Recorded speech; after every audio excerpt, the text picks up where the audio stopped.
Et bonjour à toutes et à tous, bienvenue dans ce nouvel épisode. Le Transport Safety Investigation Bureau de Singapour, le TSIB, a rendu public les données stockées dans l'enregistreur de données de vol FDR et l'enregistreur de voix dans le cockpit du vol Singapore Airlines 321. L'avion reliant Londres à Singapour a dû atterrir en urgence à Bangkok en Thaïlande après des turbulences extrêmes. Le 28 mai 2024, à l'occasion du salon Aircraft Interiors Expo à Hambourg en Allemagne, Air France a dévoilé en avant-première les nouvelles cabines prochainement installées sur l'ensemble de ses Embraer 190 opérés par sa filiale HOP. Le premier avion ainsi réaménagé s'envolera à l'automne 2024. Electra a annoncé le 29 mai 2024 avoir réalisé avec succès les premières opérations d'atterrissage ultra courtes à haute performance de son avion de démonstration piloté à décollage et atterrissage court hybride électrique et à portant soufflé, le EL2 Goldfinch. Je vous souhaite un excellent épisode.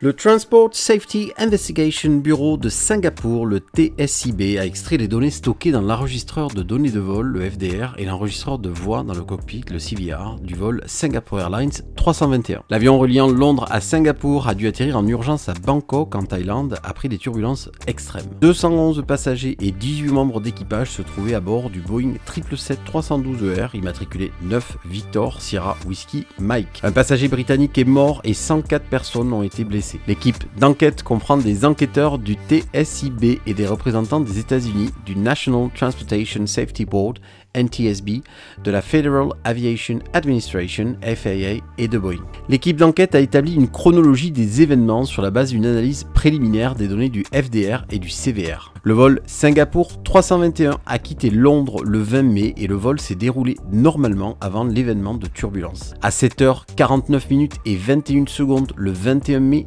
2024, l'avion survolait le sud de Myanmar à 37 000 pieds et survolait probablement une zone d'activité convective en développement. La force gravitationnelle enregistrée sous forme d'accélération verticale a fluctué entre plus 0,44 G et plus 1,57 G pendant une période d'environ 19 secondes.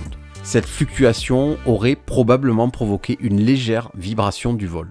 À peu près au même moment que l'apparition de la légère vibration, une augmentation incontrôlée de l'altitude de l'avion atteignant un pic à 37 362 pieds a été enregistrée. En réponse à cette augmentation incontrôlée de l'altitude, le pilote automatique a incliné l'avion vers le bas pour redescendre à l'altitude sélectionnée de 37 000 pieds. De plus, les pilotes ont observé une augmentation incontrôlée de la vitesse qu'ils ont arrêtée en sortant les spoilers. Alors qu'ils géraient la vitesse à 7h49 et 32 secondes Zulu, on a entendu un pilote annoncer que le signal de ceinture de sécurité était allumé. Cette augmentation incontrôlée de l'altitude et de la vitesse est très probablement due au fait que l'avion est soumis à un courant ascendant. Le pilote automatique était engagé pendant cette période. À 7h49 et 40 secondes, l'avion a connu un changement rapide de facteur de charge alors que l'accélération verticale enregistrée diminuait et passait de plus 1,35 G à moins 1,5 G en 0,6 secondes. Cette accélération verticale a probablement amené les passagers qui n'étaient pas attachés à être projetés au plafond. Une seconde plus tard, l'accélération verticale se re-inverse passant de moins 1,5 G à plus 1,5 G, projetant les passagers qui n'étaient pas attachés directement sur le sol. Les changements rapides de facteur de charge sur une durée de 4,6 secondes ont entraîné une chute d'altitude de 178 pieds, de 37 362 pieds à 37 184 pieds, soit une chute de 54 mètres en 4,6 secondes. Cette séquence d'événements a probablement causé des blessures à l'équipage et aux passagers. Au milieu de la séquence de changement rapide de G, les données enregistrées ont indiqué que les pilotes avaient initié des commandes pour stabiliser l'avion, désengageant ainsi le pilote automatique. Les pilotes ont contrôlé manuellement l'avion pendant 21 secondes et ont réengagé le pilote automatique à 7h50 et 5 secondes. L'accélération verticale enregistrée a montré des fluctuations plus graduelles au cours des 24 secondes suivantes, allant de plus 0,9 G à 1,1 G, tandis que l'avion revenait à 37 000 pieds à 7h50 et 23 secondes. Après que les pilotes aient été informés par l'équipage de cabine qu'il y avait des passagers blessés dans la cabine, la décision a été prise de se dérouter vers l'aéroport Suvarnabhumi de Bangkok en Thaïlande. En route vers Bangkok, les pilotes ont demandé des services médicaux pour accueillir l'avion à l'arrivée. Environ 17 minutes après l'événement de turbulence, à 8h, 6 minutes et 51 secondes, les pilotes ont amorcé une descente normale et contrôlée à partir de 37 000 pieds et l'avion a atteint 31 000 pieds à 8h, 10 minutes. Les données ont montré que l'avion n'a pas rencontré d'autres turbulences sévères au cours de ce déroutement et a atterri à l'aéroport de Bangkok à 8h, 45 minutes et 12 secondes. En résumé, ce qui est frappant dans le rapport, c'est qu'on constate que les séquences de variation rapide de facteur de charge n'ont duré que 4,6 secondes et pourtant ont fait d'énormes dégâts, comme en témoignent les photos que nous avons pu voir dans la presse. Les phénomènes de turbulence ne sont pas nouveaux et pas fondamentalement dangereux, en tout cas structurellement pour les avions, et c'est la raison pour laquelle on demande à l'ensemble des passagers de garder la ceinture de sécurité en permanence, même lorsque les consignes sont éteintes. Il convient de rester prudent parce que l'enquête est toujours en cours. Il s'agit ici d'une déclaration ou d'un rapport préliminaire qu'a fait le TSIB. Il convient donc d'attendre le rapport final pour avoir les conclusions finales de cet événement. Le 28 mai 2024, à l'occasion du salon Aircraft Interiors Expo à Hambourg en Allemagne, Air France a dévoilé en avant-première les nouvelles cabines prochainement installées sur l'ensemble des Embraer 190 opérés par sa filiale régionale HOP. Le premier avion ainsi réaménagé s'envolera à l'automne 2024. La compagnie poursuit ainsi la montée en gamme et l'homogénéisation de son offre de produits et services sur son réseau court et moyen courrier. Avec le renouvellement de ses cabines, l'Embraer 190 disposera de 110 nouveaux sièges dans une configuration 2-2.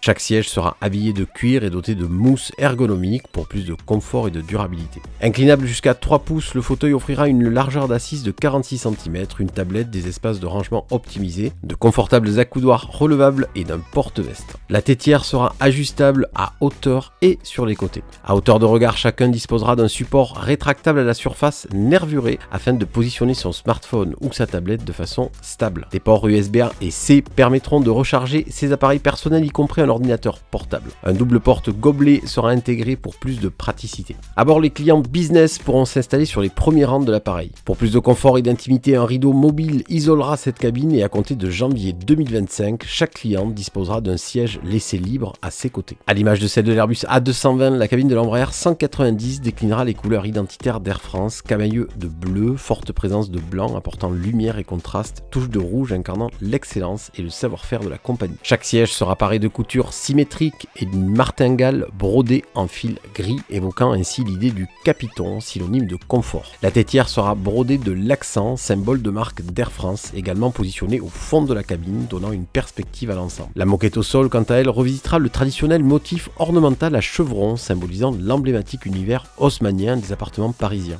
Pour concevoir ces fauteuils, Air France s'associe au fabricant français Explicit, travaillant avec Andrea Mosselin, designer rompu au code de haut de gamme. Conçue en fibre de carbone et en titane, la structure du siège est à la fois ultra légère et particulièrement robuste. Elle intègre des éléments recyclés et le moins de plastique possible. Chaque nouveau siège est 30% plus léger que le modèle actuel, participant ainsi à la réduction de la masse globale de l'appareil afin de diminuer sa consommation de carburant et ses émissions de CO2. Cette initiative s'inscrit dans la stratégie de réduction des émissions carbone de la compagnie, aux côtés de leviers fondamentaux tels que le renouvellement de la flotte, l'utilisation accrue de carburants d'aviation durable et le développement de pratiques d'éco-pilotage. Réalisés sur mesure pour répondre aux besoins de la compagnie, ces sièges seront produits en France à Angers. Le réaménagement des Embraer 190 débutera ensuite sur le site de maintenance de HOP à Clermont-Ferrand après l'été 2024.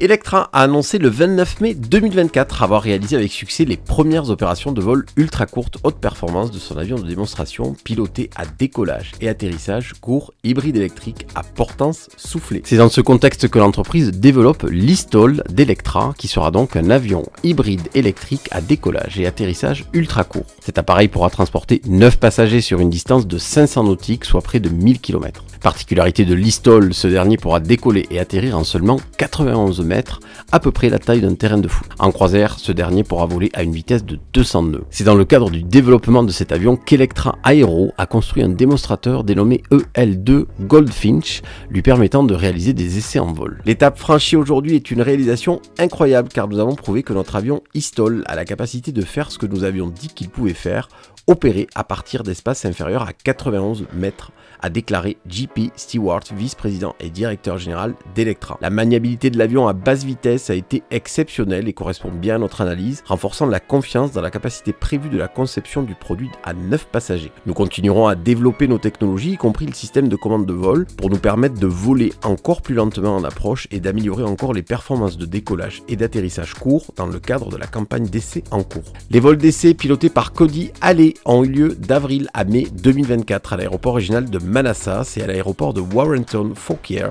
en Virginie. Le vol le plus long a duré 1 heure et 43 minutes. Au cours de la campagne, l'avion a décollé en moins de 51 mètres et a atterri en moins de 34 mètres. L'avion a atteint une altitude de 6500 pieds, soit 1981 mètres, et il a volé aussi lentement que 25 nœuds ou 46 km/h au décollage et à l'atterrissage. Les données et les informations obtenues grâce au programme d'essai en vol éclaireront la conception de l'avion commercial Eastol de 9 passagers d'Electra, dont l'entrée en service commercial en vertu de la réglementation FAA Part 23 est prévue pour 2028. La conception à portance soufflée d'Electra utilise 8 moteurs électriques pour augmenter considérablement la portance des ailes, permettant à l'avion Eastol de décoller et d'atterrir dans seulement 1/10 de l'espace nécessaire aux avions conventionnels. Cela permet d'accéder à des endroits que seuls les hélicoptères peuvent atteindre aujourd'hui. Les moteurs électriques silencieux réduisent considérablement le bruit et les émissions pour des opérations respectueuses de diverses communautés. L'énergie hybride électrique offre une capacité à longue portée sans avoir besoin de bornes de recharge au sol. Nous continuerons de suivre ce programme sur la chaîne.